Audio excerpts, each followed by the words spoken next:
అంబటి రాంబాబు ఏదో liquor scam గురించి ఒక లాజిక్ చెప్పుకొస్తున్నాడు, ఒకసారి వినండి. కానీ జగన్మోహన్ రెడ్డి గారు వచ్చిన తర్వాత మద్యం షాపులు తగ్గించేశారు. ప్రభుత్వ హయాంలో ధరలు పెంచారు.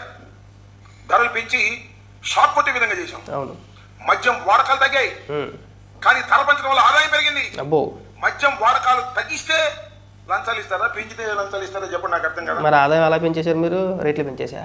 ఏ పీత లాజిక్లు ఎవరికైనా చెప్పండి, కానీ మాకు చెప్పకండి. సిగ్గేస్తున్నాం మాకు. మీరు మంత్రులుగా చేశారంటే మేము సిగ్గుపడుతున్నాం. లాస్ట్లో గతంలో ఎలాగే చెప్పుకొచ్చాడు ఒక మేధావి, రోడ్లు ఎందుకు వేయట్లేదంటే రోడ్లు వేసేస్తే నీ జనాలు స్పీడ్కి వెళ్ళి యాక్సిడెంట్లు అవుతాయండి, అందుకే రోడ్లు వేయట్లేదు అంటారు నీ వైసీపీకి చెందిన నేత ఒకడు. నువ్వు ఎక్కడికి వచ్చి మీరు మద్యం రేట్లు పెంచేసామండి, షాప్ కొట్టే విధంగా చేసేసాం. పెంచారు. ఏ బ్రాండ్లకు పెంచారు? మీరు పెంచిన బ్రాండ్లు ఏంటి? దేశంలో అన్ని రాష్ట్రాల్లోనే దొరికే మధ్య మన రాష్ట్రంలో మీరు అమ్మలేదు. పేరు మోసిన బ్రాండ్ అన్నింటిని కూడా ఆపేశారు. ఊరు పేరు లేని బ్రాండ్లన్నింటినీ తీసుకొచ్చారు, వాటిని అధిక ధరలకు విక్రయించారు. ఆ సొమ్ము అంతా మీరు తినేసారు. ఇదే జరిగింది.